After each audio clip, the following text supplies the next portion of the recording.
Mr. Diana. Would anyone else like to say anything? Otherwise, we can move on. In that case, we move on to the next petition. We're moving from Sardinia to Ireland, but the topic is similar. Liquid natural gas. And we have Mr. McElligott, who's going to be presenting this petition. You have the floor, sir. Thank you. Mr. Chairman, thank you for affording me the opportunity of speaking here today. We have two main issues of concern about the Shannon LNG project. Firstly, no strategic environmental assessment was undertaken, and secondly, no marine risk assessment was undertaken. On the first issue, the lack of a strategic environmental assessment, Articles 1 and 3 of the SEA Directive clearly require that an environmental assessment is carried out of plans which are likely to have significant effects on the environment or which set a framework for development consent of projects such as LNG terminals. The facts are as follows. The Shannon LNG project was first announced in 2006 in the Irish Parliament, with Shannon LNG paying almost €500,000 for the land purchase at that time. This was a project, therefore, which any neutral observer would have to say was at least likely to go ahead.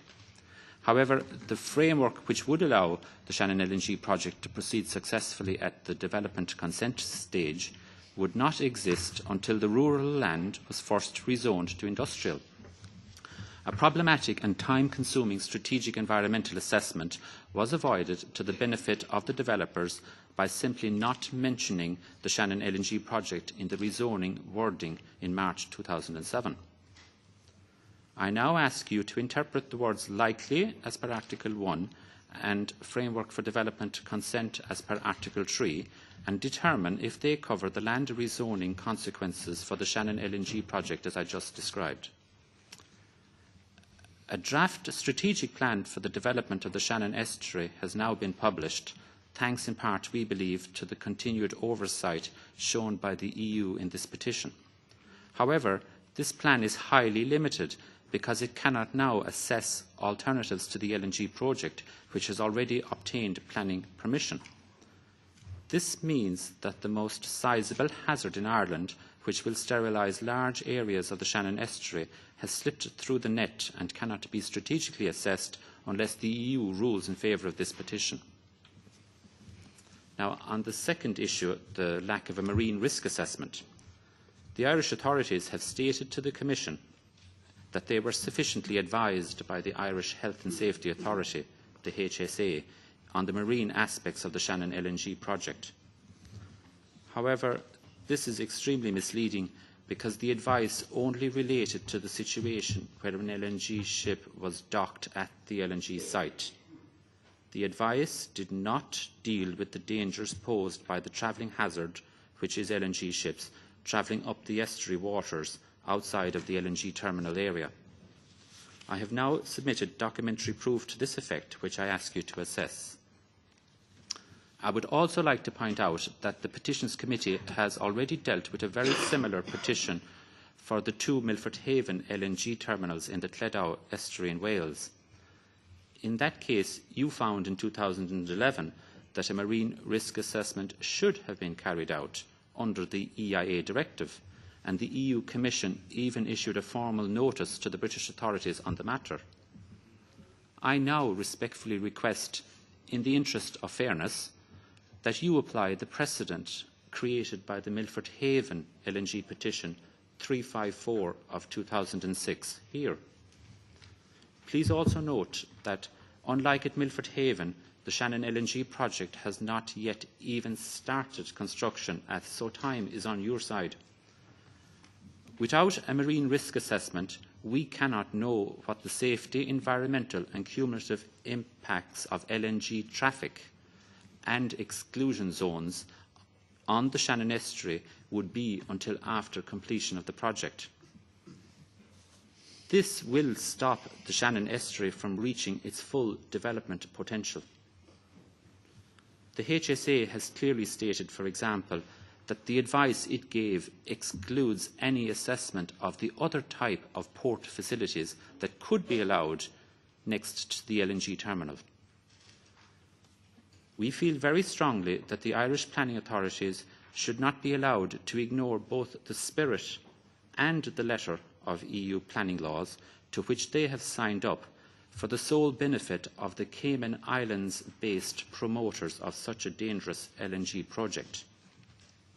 I am here, therefore, to request that you keep my petition open in order to assess the further detailed information I have just submitted via email on the proposed Shannon LNG project in Ireland, because we feel that there is a regulatory gap in the way the EIA directive is transposed into Irish and UK law, and that this is being manifested in a repeated pattern of no marine risk assessments in Wales or Ireland for LNG terminal projects.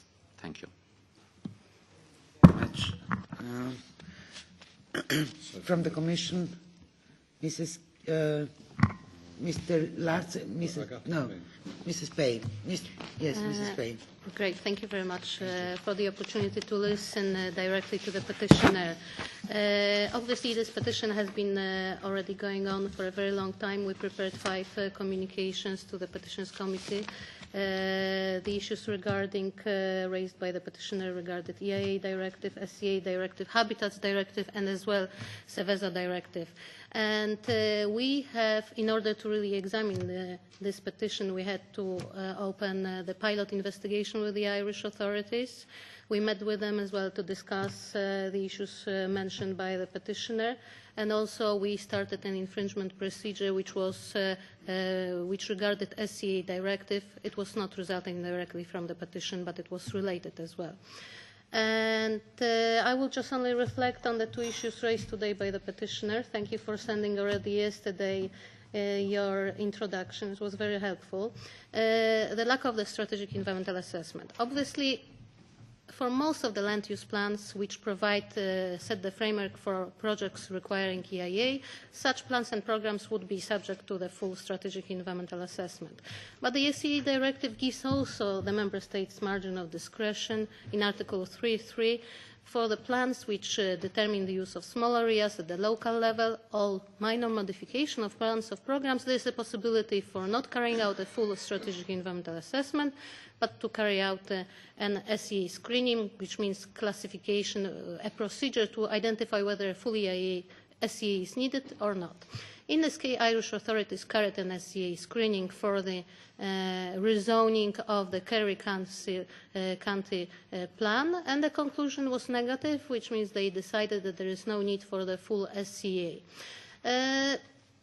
This margin of discretion was based for the screening was related also to the threshold in the SCA legislation, Irish SCA legislation, which referred to the size of the population, 10,000 inhabitants. For such areas covering 10,000 population, there was need for SCA. The conclusion was negative. What can we do in this situation right now? The infringement which was addressed to Ireland as regards the SCA directive concluded that those thresholds were too high. The thresholds have been changed. As well, they have been introduced changes to the SCA, to the transposition of the SCA directive in Ireland. And the Irish authorities committed themselves to be more rigorous. The Commission is closely following this case. So the issue is, this is not a black and white really situation with this SCA screening, whether full SCA should be required or only screening.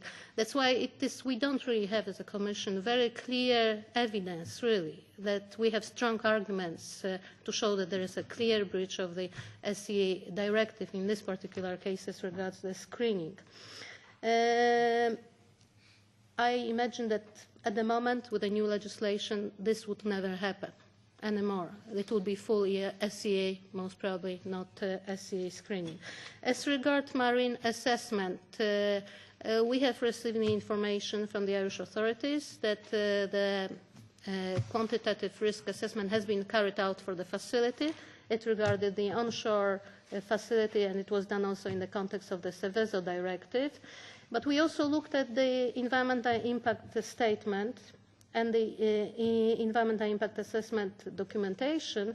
And in fact, we found out that in this documentation there is also assessment of risk resulting from the shipment of LNG ships. So such an assessment, we can see that there are elements of marine risk assessment done within the environmental impact assessment. So we don't really have detailed information to what extent this assessment is deficient or not. You mentioned...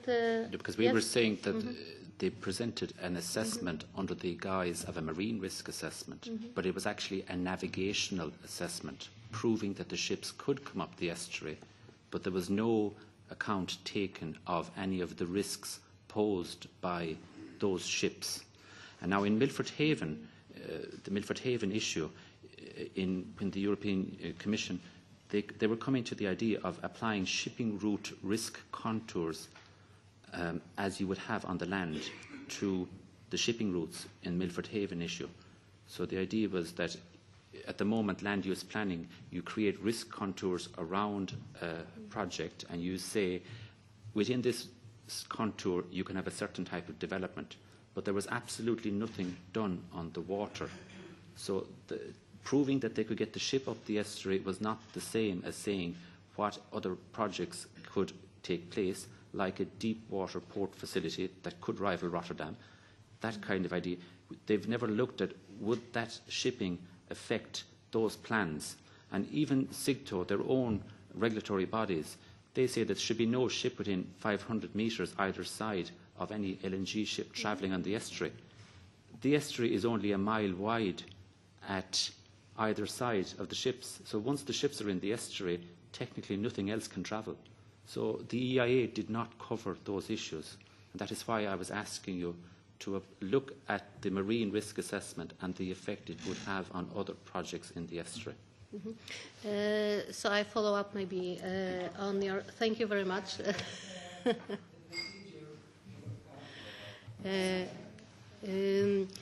Obviously, there are some elements. According to the Commission, there are some elements of the marine risk assessment. It is not that there was nothing there in the environmental impact assessment. The issue is whether the Commission should be now a technical body examining those different LNG terminals and the way how marine risks have been assessed. And also, obviously, to what extent, if we compare the documentation from the Welsh case with the Irish case, to what extent this is a matter of good practice of the planning authorities and risk and safety authorities, and to what extent this is the issue of the compliance with the EU environmental legislation, in this case the environmental impact assessment. I am aware on the basis of the petition, communication to the petition for the UK case, that now the additional maps, risk assessment maps, are being drawn for the offshore areas. The issue is to what extent this could be imposed, for example, for the Shannon Estuary, and whether we could go beyond the requirements of the EIA directive in this case, or it would fit into the requirements of the EIA directive. So, thank you. I imagine that we'll have obviously to examine your arguments and detailed submission, which was provided together with your overview. So thank you for now. Thank you. Thank you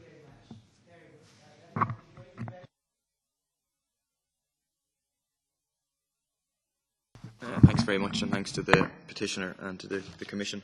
I think that this petition forms part of a pattern, an unfortunate pattern in Ireland, whereby you have major projects pursued by major corporations, often oil and gas corporations, which pose serious health, safety and environmental risks, and that they're developed in areas that are quite uninhabited, quite isolated, but that the wishes of those inhabitants, who should have the same rights as everyone else, are entirely ignored, and that these corporations feel they're able to simply ignore them, and that the governments all too often, unfortunately, go along with that same line. It seems from what the Commission is saying that to some extent, was enshrined in legislation in the sense of the need for strategic environmental assessment being a limit being hit at a population of 10,000 people, which seems to me a bit incredible in the sense of, well, are we saying that people who don't live in highly populated areas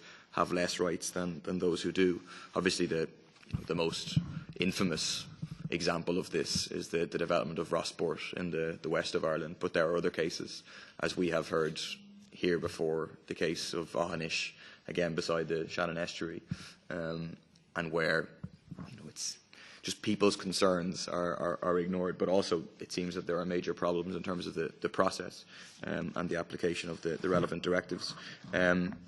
It seems from what the Commission is saying, if the Commission is saying that this wouldn't happen now, given the change in the legislation in Ireland, in terms of that there would be a proper strategic environmental assessment, that's an argument, surely, that has been a certain injustice done here where that hasn't taken place. The government has taken some measures now to correct the legislation, but that there's no reason that this community should suffer because the beginnings of the process of the project were started in advance of the legislation being changed, and that they should be entitled to a strategic environmental assessment.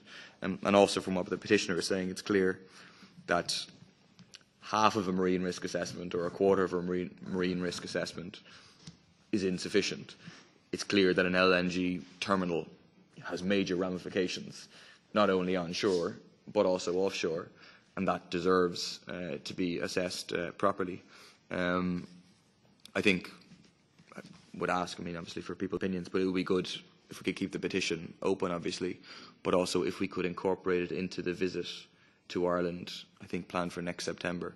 I think it could would be good, obviously, for members to see the situation there, but also would assist with those who are involved in campaigning on the issue in Ireland. Thanks a lot. Thank you very much. Would you like to add something, Mr.? Oh, yes, Mr. Bostinaru. You see, this morning we've been discussing about the amendments to the Environment Impact Assessment. And now, at least in the 3 cases, we can only prove how important it is to properly amend the Environmental Impact Assessment so to prevent problems as the one we are discussing now. And now, looking to the content of the petition, we do have a precedent. It's Milford Haven. If it was good in the Welsh case, why it's not that good in the Irish one? This clearly shows that the way in which the strategic environment impact assessment is meant pose problems, raise question marks. In one place is good, in other not, and then why do not make it to happen and to be implemented in each similar case? Because this should not be negotiable. Number 2, definitely the petition should remain open. And thirdly, I will ask the Commission to be even more vigilant, because looking into the content of the petition, we can see Cayman Island-based investors, promoters. When I have nothing against with the investors coming out from Cayman Island, but I do have something, because how to make sure that their liability will be a real one, how to make sure that once a catastrophe may produce, somebody will cover the financial cost to address and to redress the damages. Usually, as my culture is not that sophisticated in terms of fiscal havens, usually they disappeared. After 1-2 years, they just vanished. And you may find a mailbox somewhere which will never answer to any letters be signed by the President of the European Commission or by the President of the European Parliament. This is the habit. So what? The liability, the financial guarantees should be considered, because if a catastrophe will happen and the damages will be at a large scale, somebody should pay, because there is a basic principle, polluter pays. And in my report on the Cohesion Fund regulation, I did enhance the possibility the principal polluter pays should be properly used, and not to give the possibility, the EU money, to cover the cost for similar cases. So the Commission should be consistent with the principal polluter pays, and to make sure that financial guarantees and the liability should be solved. Because usually in that particular case, I'm not that confident. Definitely not. And please remember, this is not the Mexican Gulf case and United States versus British Petroleum. You know very well how much money they were obliged to pay as compensations. Who will gonna pay in that case if something will happen? And here it's also an obligation not only on the member state to make sure that the European Commission, as the one to guarantee the proper implementation of the treaties, should make sure that those principles should be permanently and constantly properly implemented. Thank you. Thank you very much, Mr. Bostinaru. I think that was a very wise completion of the discussion. I have a suggestion to make to both of you, because you are the only from the petition still here, committee still here. I think that some important petitions, such as the ones we have been dealing with this morning, could be sent to the ENVI committee, because they could produce or find out gaps that they might legislatively fill. So, do you agree? Ja, ich stimme überein unter der Bedingung, dass man natürlich darauf achtet. I agree. On condition that we see to it that we get a reply in a timely fashion. I'm very interested in the committee's position, but we don't need the answer in 6 months' time. That's what I would suggest that you do as chairman. I thank you all, and the translators and the petitioners. Thank you so much, and the Commission.